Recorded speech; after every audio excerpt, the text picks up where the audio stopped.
Assalamualaikum warahmatullahi wabarakatuh. Perkenalkan, nama saya Nur Mahaira, instansi SMP Negeri 3 Sabang Paru. Nah, pada hari ini saya akan melaksanakan real teaching dengan topik materi tahapan berpikir komputasional dengan tujuan agar peserta didik mampu memahami langkah-langkah berpikir komputasional. Nah, semoga kegiatan ini dapat bermanfaat bagi kita semua. Yuk kita saksikan. Assalamualaikum warahmatullahi wabarakatuh. Waalaikumsalam warahmatullahi wabarakatuh. Bagaimana kabarnya Nana? Alhamdulillah. Alhamdulillah baik. Jadi hari ini kita akan kembali belajar coding. Sebelum kita belajar, sebaiknya kita berdoa dulu supaya apa yang kita pelajari nanti itu bisa mendapatkan berkah di sisi Allah Subhanahu wa taala. Nah, siapa yang bisa pimpin temannya berdoa? Ya, silakan Nak. Muhammad Haidir nih. Herudin. Ya, yang lain perhatikan Nak nih. Mama kita baca doa sebelum belajar. Bismillahirrahmanirrahim.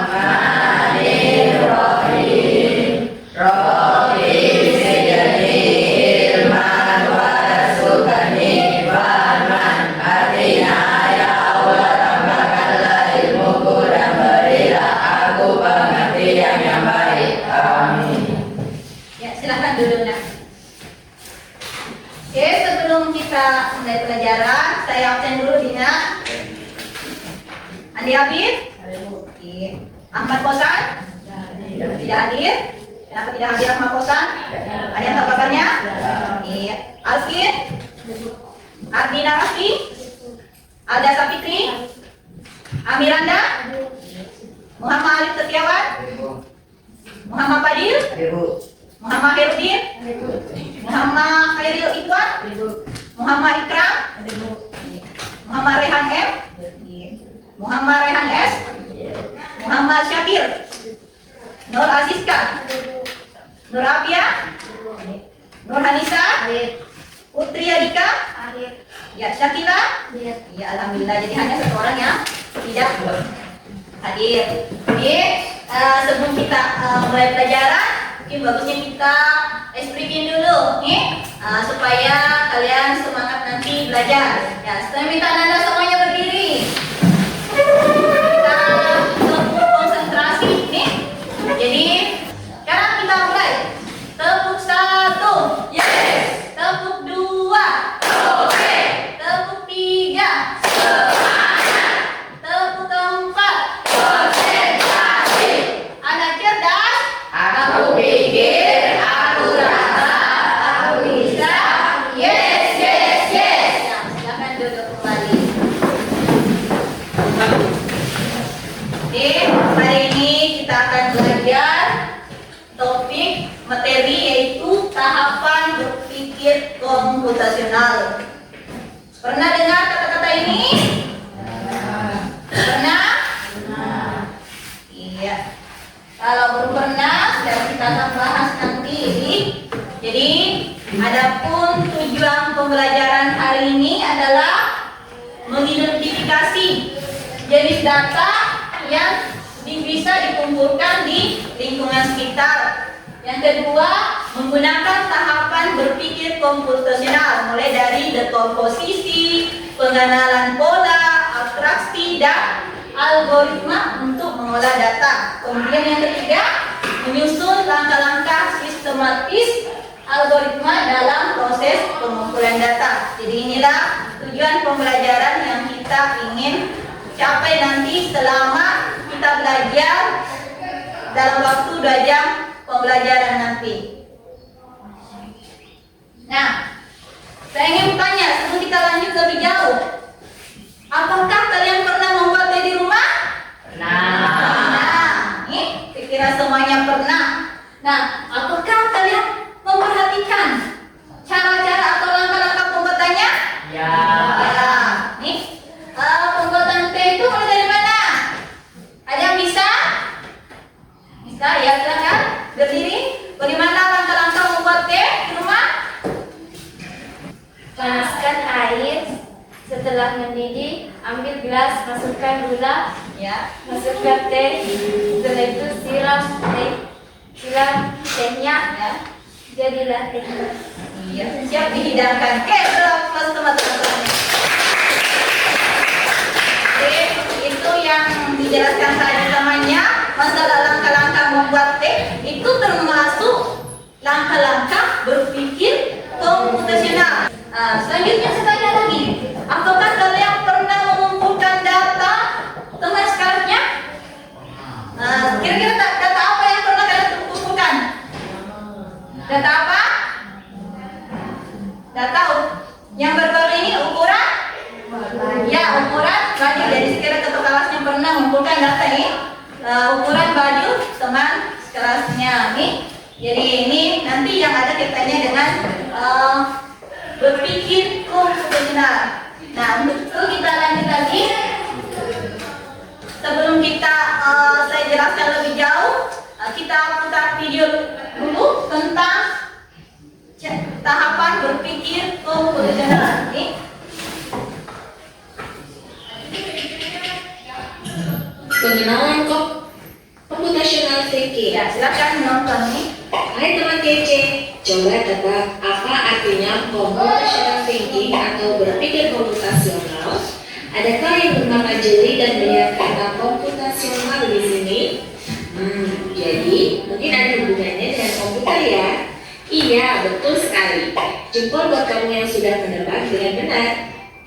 Berpikir komputasional adalah proses berpikir untuk menyelesaikan masalah dengan efektif dan efisien. Dalam ilmu komputer, proses berpikir ini dilakukan sebelum mulai menulis coding atau pemrograman. Jika sudah direncanakan dengan baik, maka coding yang ditulis akan sesuai dengan kebutuhan dan dapat diselesaikan dengan cepat dan tepat. Tapi ternyata berpikir komputasional juga bisa dilakukan tanpa komputer dan tanpa internet loh. Malah sebenarnya kita pun sudah menerapkannya dalam kehidupan sehari-hari, mulai dari menggosok gigi, mencatat ringkasan pelajaran, hingga menyiapkan tas untuk sekolah besok. Wah, kalau kita sudah bisa menerapkannya setiap hari, berarti kita semua sudah mahir dong. Belum tentu. Contoh-contoh tadi kan menerapkan berpikir komputasional pada masalah yang sederhana. Masih banyak nih masalah yang lebih kompleks, seperti misalnya mengatur keuangan bulanan, apa yang harus dilakukan kalau kamu tersesat di tempat baru, hingga memilih jurusan dan karir. Lalu yang lebih penting lagi, ketika kamu dewasa nanti, kamu akan menghadapi era industri 4 dan bahkan 5. Di sini kamu perlu kecakapan untuk memanfaatkan dunia digital, mulai dari mencari dan memilah informasi yang kamu perlukan, hingga menggunakan informasi itu untuk membuat keputusan penting dalam hidupmu. Menghadapi masalah kompleks kehidupan di masa sekarang dan masa depan ini mirip seperti merencanakan coding yang sudah dibahas sebelumnya. Kuncinya adalah memahami masalah dengan tuntas dan mencari cara menyelesaikan yang efektif dan efisien. Nah, kalau begitu, bagaimana agar kita bisa berpikir komputasional? Sekarang kita bahas ya 4 landasan dari berpikir komputasional. Yang pertama, dekomposisi. Dekomposisi artinya membagi masalah kompleks ke bagian yang lebih kecil agar mudah diselesaikan. Misalnya kamu ditunjuk jadi ketua panitia lomba 17-an, maka untuk memudahkan pelaksanaan, kamu bisa menunjuk panitia bagian acara, konsumsi, publikasi, keamanan, dan lainnya. Yang kedua, pengenalan pola. Artinya mencari kesamaan dan pola di antara bagian-bagian masalah kompleks yang sudah dikejar. Misalnya kamu hendak melipat dan menyimpan jemuran di rumah, maka kamu perlu bisa mengenali jemuran milik ayah, ibu, kamu, adik, dan milik bersama seperti spray, handuk, dan lainnya. Ini karena jemuran-jemuran itu perlu disimpan di tempat yang berbeda. Yang ketiga, abstraksi. Artinya fokus pada informasi yang penting saja, mengabaikan detail yang tidak diperlukan. Misalnya kamu hendak menceritakan pengalamanmu berwisata ke luar kota. Tentunya kamu mengalami banyak hal dari mulai berangkat di bus, berfoto bersama, makan di restoran, menginap di hotel, hingga perjalanan pulang. Tapi nggak mungkin kan kamu ceritakan semua kejadian dengan detail pada teman-temanmu. Pasti mereka bosan kalau kelamaan. Jadi, kamu harus menyaring beberapa kejadian yang menarik saja untuk diceritakan pada teman. Yang terakhir, algoritma. Artinya membuat langkah-langkah penyelesaian atau membuat aturan yang diikuti untuk menyelesaikan masalah. Misalnya, kamu diberi daftar belanja di supermarket oleh ibu. Ada minyak goreng, telur, roti, sayur, dan kopi. Lalu kamu harus buru-buru karena ibu sudah mau memasak dengan minyak goreng itu. Nah, kalau seperti ini, satu cara yang efisien misalnya mulai dengan mengambil barang yang paling dekat dari pintu masuk hingga terakhir yang paling dekat dengan kasir. Nah, itu dia 4 landasan berpikir komputasional yang perlu diterapkan untuk memecahkan masalah yang kompleks. Lalu berikutnya, apakah ada cara untuk mengasah kemampuan berpikir komputasional? Tentu ada. Selain bisa coba kamu terapkan ke masalah sehari-harimu, kamu bisa juga latihan soal untuk mengasahnya. Misalnya, gurumu akan memberikan soal-soal computational thinking di mata pelajaran matematika, bahasa Indonesia, dan IPAS dalam kurikulum mereka. Selain itu, kamu bisa ikut tantangan bebas Indonesia juga. Yuk coba simak satu contoh soal computational thinking. Dalam bis studi wisata, ada 3 kelompok anak yang akan diantarkan ke 3 tujuan berbeda. Bis berhenti pertama di restoran, lalu hotel, dan terakhir di museum. Hanya ada satu tempat penyimpanan koper di samping bis, yang hanya bisa dibuka dari satu pintu. Sopir bis ingin mengatur koper-koper penumpang hingga mudah dikeluarkan. Bantu supir bis menentukan urutan memasukkan koper-koper itu ke dalam tempat penyimpanan. Pertanyaan, koper kelompok anak yang mana yang dimasukkan terakhir? A. Anak yang ingin pergi ke museum. B. Anak yang ingin pergi ke restoran. C. Anak yang ingin pergi ke hotel. Atau D. Yang manapun boleh. Soal ini diadaptasi dari challenge.bebas.org. Kalau kamu tahu, coba ya dijawab di kolom komentar.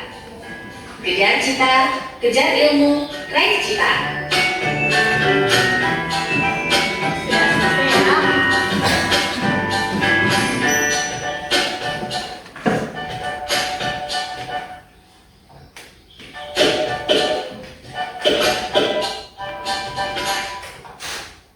Nah, bagaimana? Sudah ada bayangan tentang berpikir komputasional?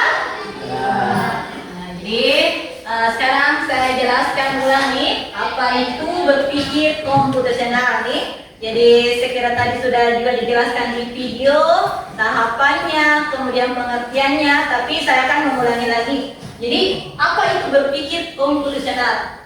Berpikir komputasional adalah cara berpikir untuk memecahkan suatu masalah dengan pendekatan logis atau sistematis. Jadi cara berpikir, cara menyelesaikan masalah dengan pendekatan yang sistematis, yang logis. Nih. Nah, kenapa kita harus asah berpikir komputasi? Nih. Yang pertama adalah membantu menyelesaikan masalah. Jadi kalau kita asah otak kita untuk selalu berpikir komputasional, maka kita akan terbantu nantinya dalam menyelesaikan berbagai persoalan atau masalah dalam kehidupan sehari-hari. Yang kedua, melatih pola pikir logis dan terstruktur. Jadi orang yang terbiasa berpikir logis itu nantinya akan mudah menyelesaikan masalah atau kendala-kendala yang dihadapi dalam kehidupannya. Yang ketiga, mempersiapkan siswa menghadapi dunia global nih. Jadi sekarang itu semakin canggih. Nah, tentu kita juga dituntut untuk bagaimana caranya supaya kita bisa berpikir kritis, berpikir komputasional nih.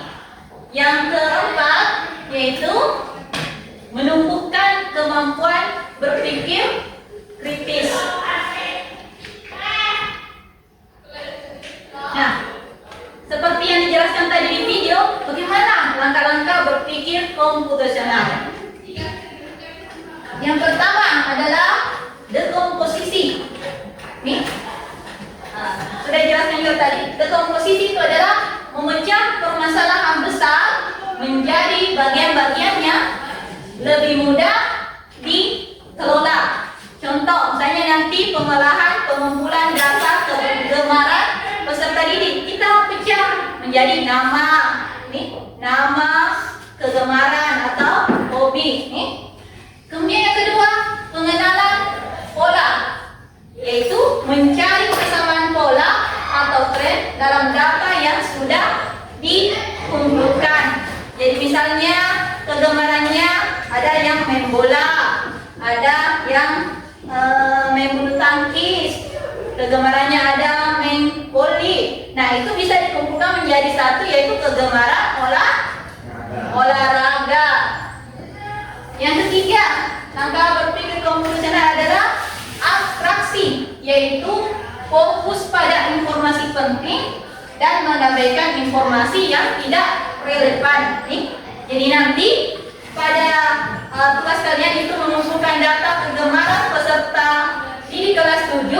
Nah, ada data yang ada itu perlu diabaikan, tidak perlu diambil. Contoh, misalnya tadi data kegemaran, kita akan ambil data kegemaran siswa kelas 7.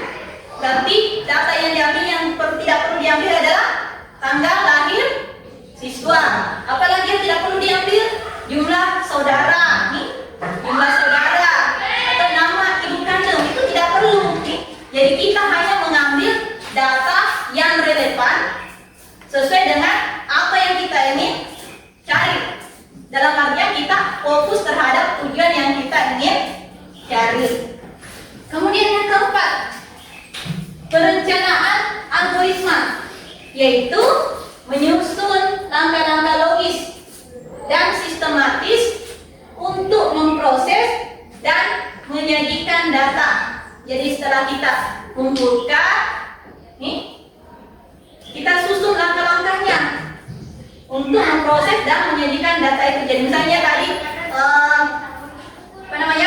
pengumpulan data kegemaran siswa, berarti kita kumpulkan nama, apalagi kegemaran. Setelah itu kita kumpulkan yang sama. Selanjutnya kemudian dituangkan dalam tabel. Ya, seperti itu langkah-langkah berpikir komputasional. Nah, bagaimana nanti cara menyajikannya? Kita akan menggunakan aplikasi LabDAP. Jadi sambil kita belajar tentang cara berpikir komputasional, kita akan juga kombinasikan bagaimana caranya kita juga menggunakan aplikasi. Jadi di sini kita akan nanti tampilkan hasil pengolahan data kita dalam bentuk apakah diagram batang, diagram lingkaran, diagram garis. Nah, untuk membentuknya itu atau membuatnya itu kita akan membuat lewat aplikasi LabDAP supaya cepat. Nah, saya kira ini langkah-langkah berpikir komputasional dan contoh-contohnya dalam kehidupan sehari-hari. Sebelum kita bagi kelompok, ada yang mau ditanyakan? Ada?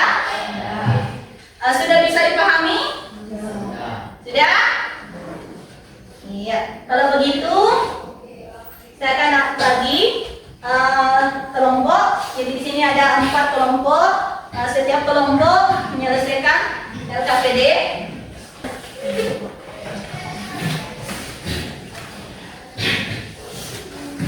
Jadi sebelum kalian kerjakan LKPD-nya, perhatikan dulu penjelasan saya. Jadi di sini di LKPD ini kalian dituntut untuk mengumpulkan data sebanyak 10 orang.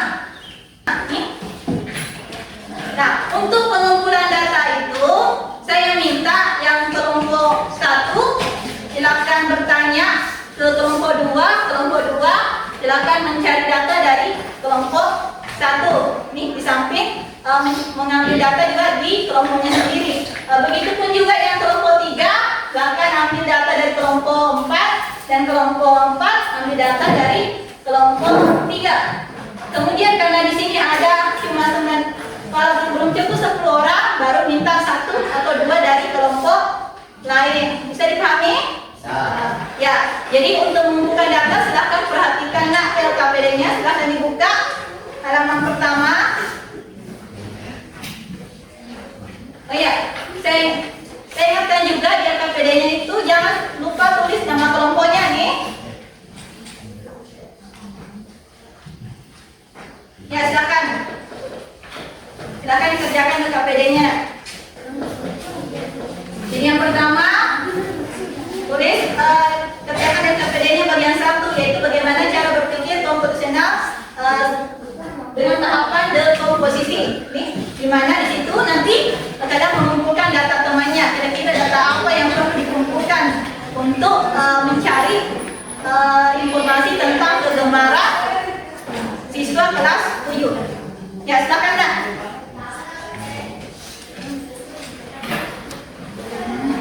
Tulis nama di sini. Tulis nama semua. Apa hobi kita? Ya, silakan. Sudah? Gimana? Sudah bisa paham? Sudah? Iya, silakan dikerjakan. Namanya. Nah, ya di sini silakan bertanya sama temannya, silakan bertanya temannya. Tanya hobinya apa? Bawa lah, kita bawa KPD supaya langsung diisi ini. Ya, datangi. Silakan datangi temannya.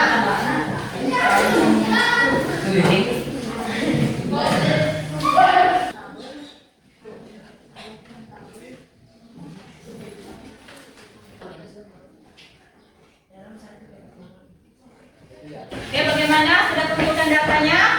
Sudah kelompokkan misalnya berapa sepak bola? Sudah? Nah, sekarang kita akan belajar tools slide guard nih. Nah, sekarang ketik sudah buka formnya semua Nak? Silakan dibuka. Silakan dibuka. Sudah? Nah, sekarang klik di sini slide guard nih. Seperti yang tampil di sini sudah?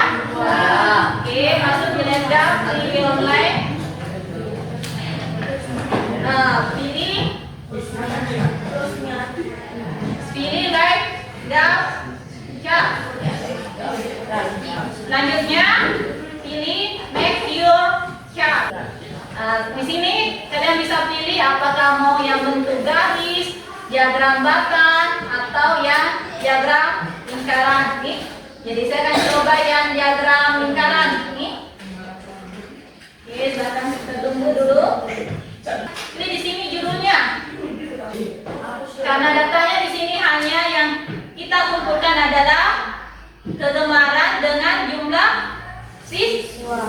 Jadi hasil akhir yang kita kumpulkan adalah kita akan mencari berapa jumlah siswa setiap kegemaran. Jadi hanya 2 kolom, yaitu kegemaran dan jumlah siswa.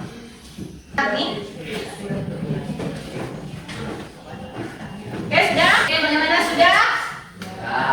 Ya, sekarang kita presentasi. Jadi setiap kelompok diwakili oleh satu temannya untuk presentase di depan. Jadi saya minta dulu kelompok berapa dulu? Kelompok 3. Jadi saya minta kelompok 3 maju di depan dulu Nak. Silakan.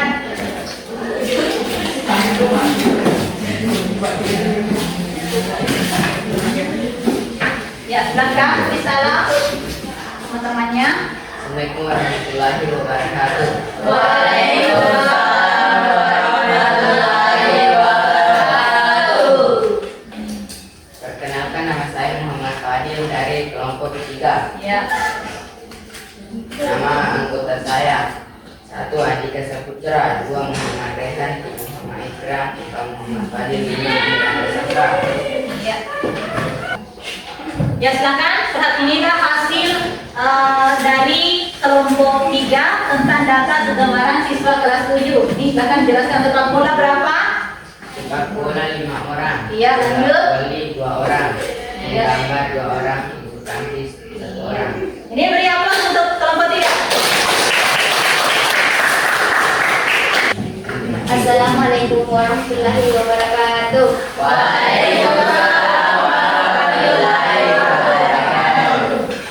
Perkenalkan, nama saya Nurhanisa, saya dari kelompok 2. Nama anggota kelompok 2: Muhammad Hairi Ikhwan, Muhammad Alif Setiawan, Nurhanisa, Nurasiska, Nurafia. Langkah-langkah berpikir komputasional dan aktivitas.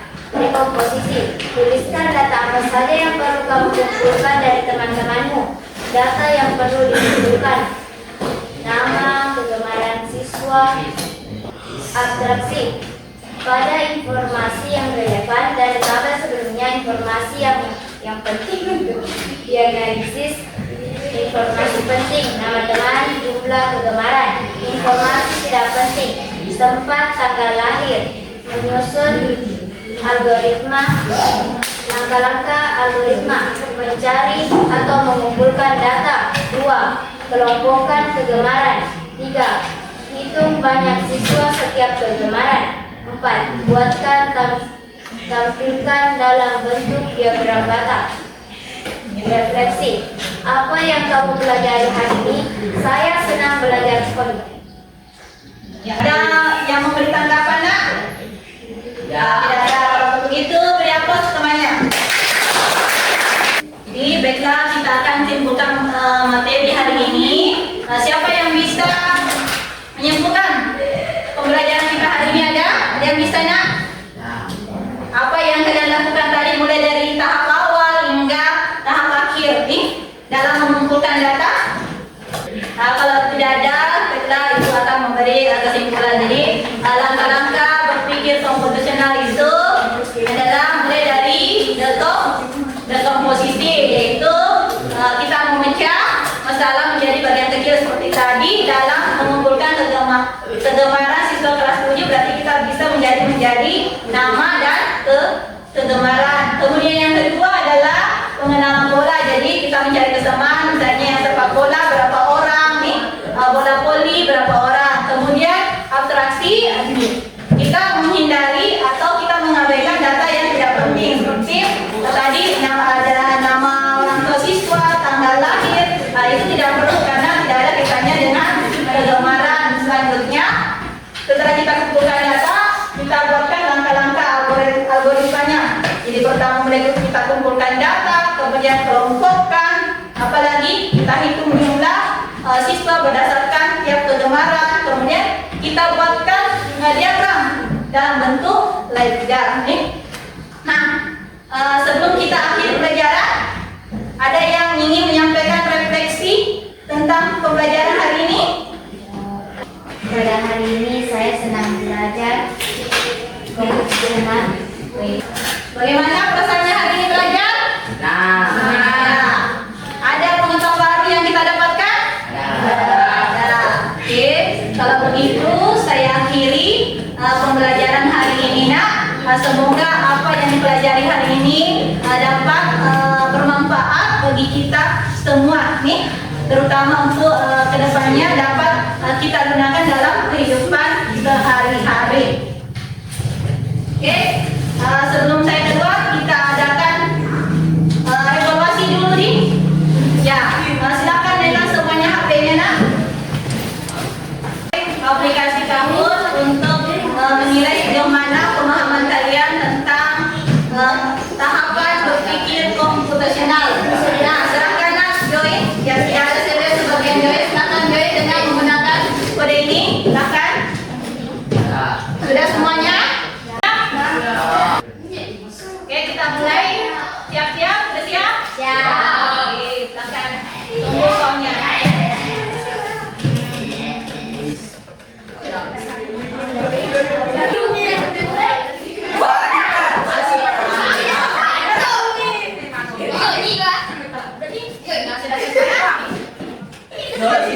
Kita lihat siapa yang sah.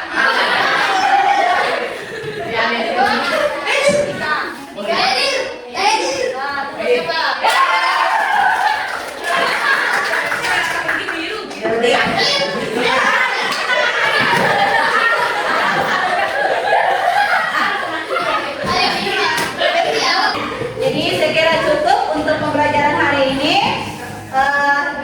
Kita tutup dengan doa. Semoga apa yang kita pelajari hari ini bisa membawa berkah di sisi Allah Subhanahu wa taala. Berdoa kita mulai. Ya, doa selesai. Saya kira cukup. Wabillahi taufiq wal hidayah. Assalamualaikum warahmatullahi